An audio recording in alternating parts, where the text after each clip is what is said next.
During the financial crisis of 2008, Americans lost $10.2 trillion in paper wealth. And college is the only thing in America, besides the cost of health care, that did not at least temporarily decline in price. Hello, good people. It's Rob Lee. We're going to watch a video that I've had in my vault for quite some time. So who stole all that money from you folks? And don't you say the government, because that would be a lie. Because all the governments do at any level is oil the machinery for the banks and the corporations. And what this video is about, folks, it's about one of the biggest scams of the 20th and the 21st centuries. The modern education system is corrupt to the core. The devil's offspring have been using so-called higher education for a long time. And they use this tool to corrupt and seduce the next generation into believing their warped sense of what is right and wrong. The devil's family teaches and controls all education in the United States and abroad. They put their own people in place to manipulate the children, and they warp their mind of what they want them to believe. The modern universities and colleges are nothing more than a breeding ground for hate, anti-Jesus Christ rhetoric, and anti-white propaganda. But they are also something else. They are places to enslave millions of people financially every year. And this video will focus on the college lie and how its financial debt system has engulfed the entire country. I hope you enjoy the video. If you've seen it before, watch it again with the new spirit that lives in you. I'm currently working on some important projects, and I hope to have them out in the next couple days, 3-4 days. Take care, good people. From the time an American child reaches the 6th grade, they are taught that the key to success in life is to do well in high school so that they can get accepted to the best possible college. The better grades they get in high school, the better college they will have an opportunity to get into. They are taught that if they get into a great college and get their college degree, any type of job they desire in the field of their choice will be there waiting for them. After getting their dream job, they will be able to buy any car and house they desire, start their own family, and live the American dream. Most Americans today have an expectation of future economic success simply by obtaining a college degree. The entire purpose of elementary school is to prepare students for high school, and the entire purpose of high school is to prepare students for college. In fact, the U.S. now has hundreds of private college preparatory high schools that, at a cost of $25,000 per year, are supposed to increase students' chances of getting into a top-tier college. Students are taught to believe that if they don't go to college, they will be on a path to nowhere and will have no chance of ever building a successful career. Government regulations like No Child Left Behind have left grade and high schools in shambles. Instead of teachers having the freedom to think outside the box and use creative techniques to prepare their students for the real world, they are forced to be narrow-minded and teach with worthless information that will never help their students have successful careers. Today, there are no high schools left in America that teach students the knowledge necessary to start their own business, invent their own product, or even how to use the internet and other free resources to become educated about things without attending college. The annual cost to attend the average private four-year college in America today is $27,293, up 29% from 5 years ago, during the 2005-2006 school year, when the annual tuition cost $21,235. This does not include the cost of textbooks, which have tripled over the past decade. Colleges are now charging $200 for each single textbook that has no resale value because they put out new, slightly revised versions with a new name each year. The textbook publishers are even colluding with college bookstores to make custom textbooks so that students can't save money by buying them online. Colleges are getting kickbacks from publishers in order to destroy the used textbook market. During an economic downturn when Americans are losing their jobs, their primary instinct is to seek higher education in order to make themselves more attractive to potential employers and better position themselves to receive a job. However, how are Americans supposed to spend $27,293 per year for college when they have no savings or income to pay for it? The U.S. government, with the backing of the Federal Reserve, in the same way they created the real estate bubble by providing mortgages to all Americans through Fannie Mae and Freddie Mac, regardless of whether or not they had any capacity to pay the loans back, has been using the exact same easy lending practices to create one of the largest bubbles in U.S. history, the college bubble. College students borrowed $106 billion in total student loans for the 2009-2010 school year, up from $96 billion in 2008-2009, $94 billion in 2007-2008, $87 billion in 2006-2007, and $83 billion in 2005-2006. Total student loan debt in the U.S. currently stands at $830 billion and now exceeds credit card debt.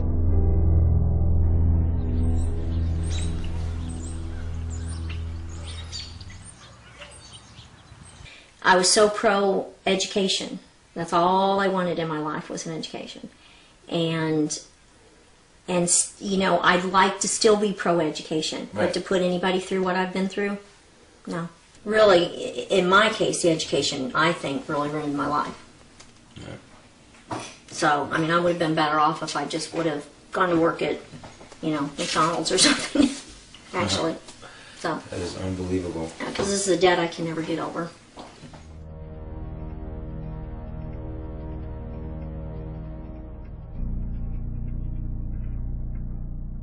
The U.S. government created Fannie Mae and Freddie Mac in order to make housing more affordable. But instead, their actions drove housing prices through the roof and made buying a house impossible for most Americans unless they took out no-money-down teaser loans with interest rates that substantially increased after a year or two.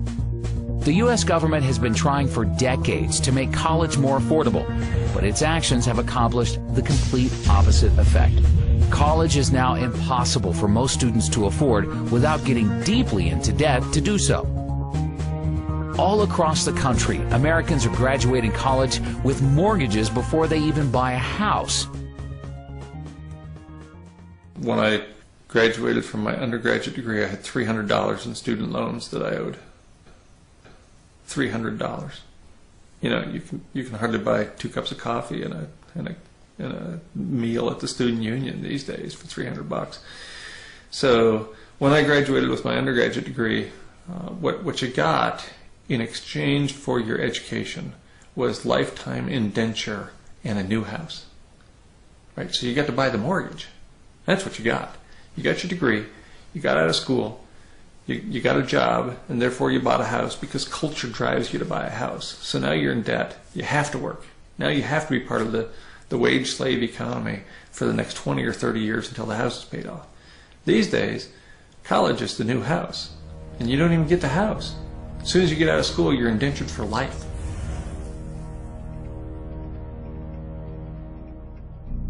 When you started taking out loans, what kind of debt did you end up getting into, and how much have you been able to pay off, and how much you still have? When I walked out of dental school, I was $136,000 in debt.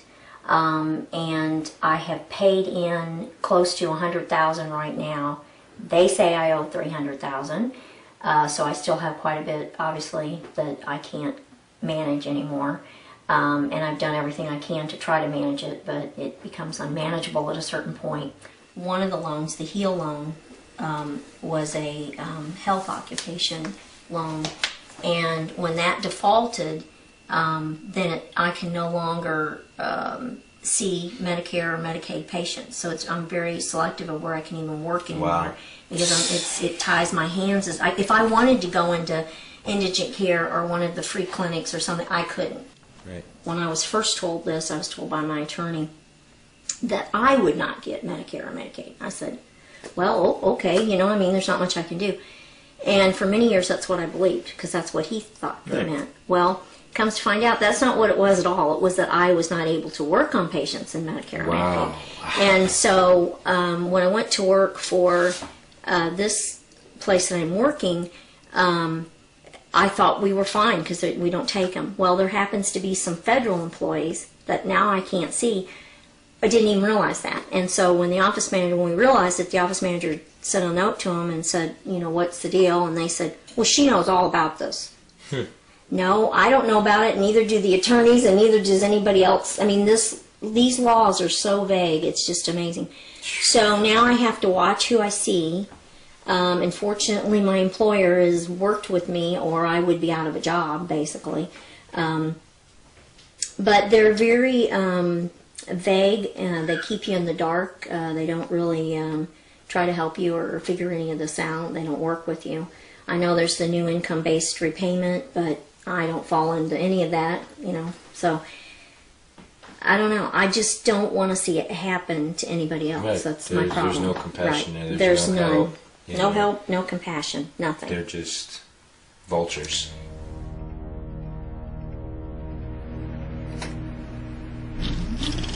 Back in the 1970s, the average college student was able to afford their college tuition without any student loans or help from their parents. They were able to pay for college by working a part-time job year-round or by simply working full-time during the summer when they were off from school. Not only that, but they were also able to afford their own car payments and possibly a small apartment. The U.S. government destroyed this by providing easy student loans to anybody who applied for them without any credit requirements.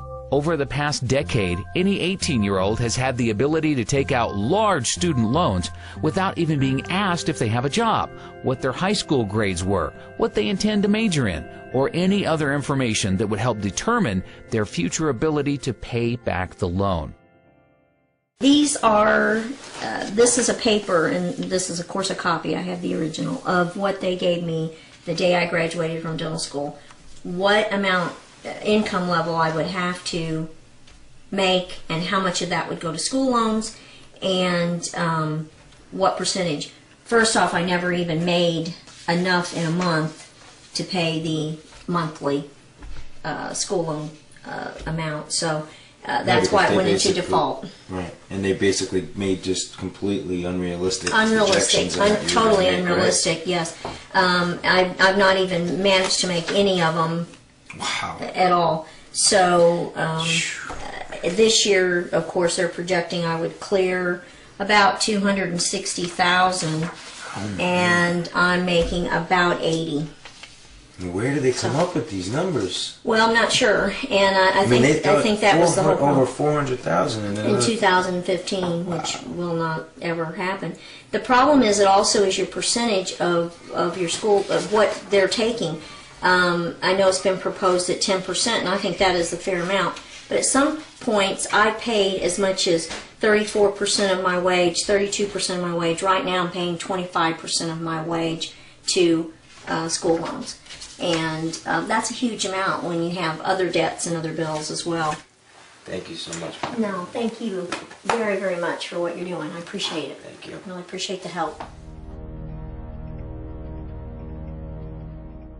Today, 2/3 of students are graduating college with an average student loan debt of $24,000. And the government is now making the situation many times worse by completely taking over the student loan business. Hidden inside of the recently passed health care bill, the government passed a complete student loan overhaul where they removed commercial banks from providing loans to students. Now, all students will receive their loans directly from the government at artificially low interest rates.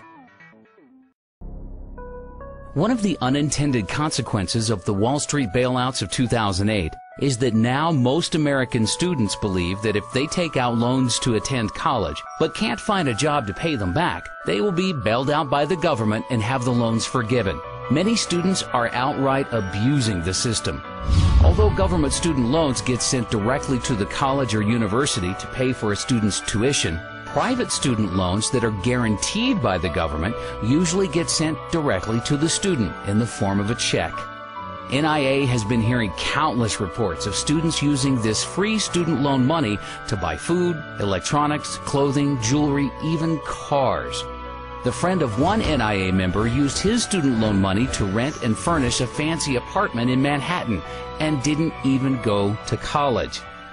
Even when the loan comes directly from the government and goes straight to the college, there is often thousands of dollars left over each semester after tuition is paid for. This extra money then gets dispersed directly to the student in the form of a check.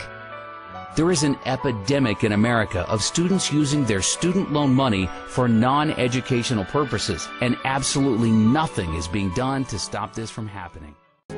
The mainstream media has been working with the education industry and helping them perpetrate their schemes on the American public.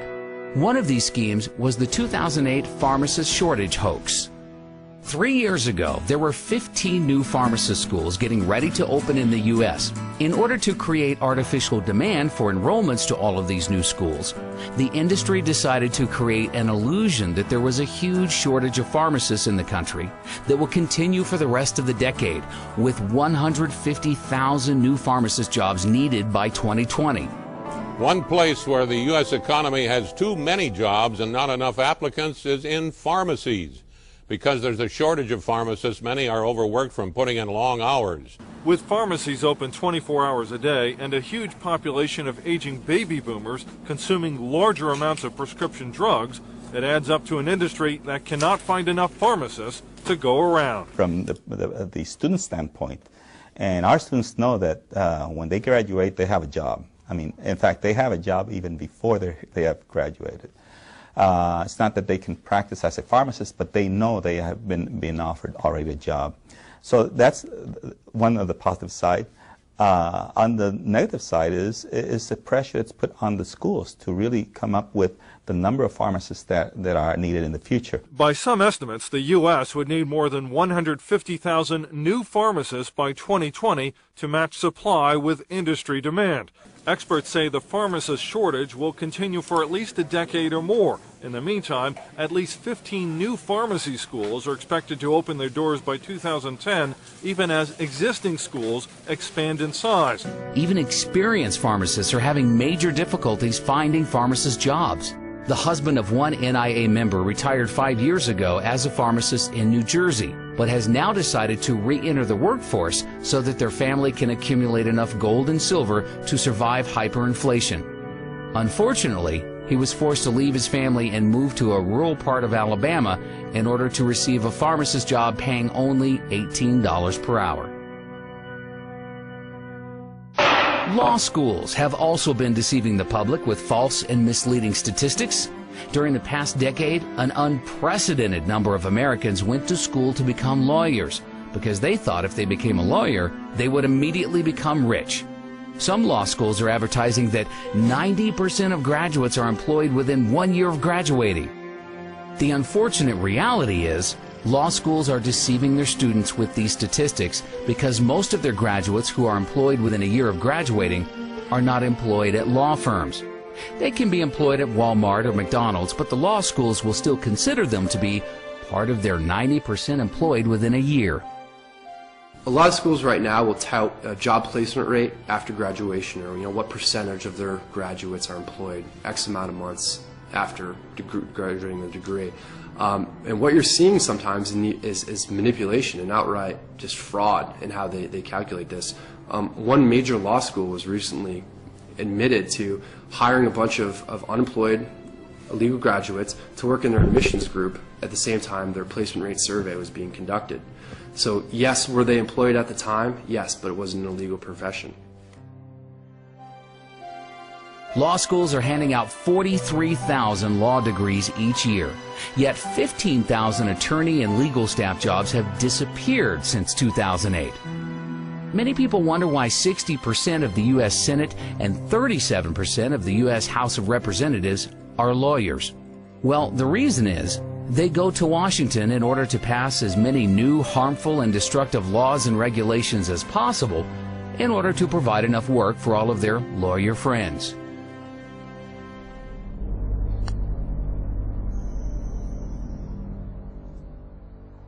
So I decided to go to law school. I went to Chapman University School of Law. I graduated in 2005 and passed the bar in 2005, July of that year. And overall, I did not have a good experience in law school. In fact, the first week going into law school, it was not at all what I expected. I thought that the law was to promote freedom and liberty and justice. And in fact, what I realized shortly after entering law school is what the law has become is an excuse for bureaucrats to regulate just about every aspect of our behavior. All of the needless legislation that is passed each year in order to provide work for lawyers has the devastating unintended consequence of destroying what little is left of the free market.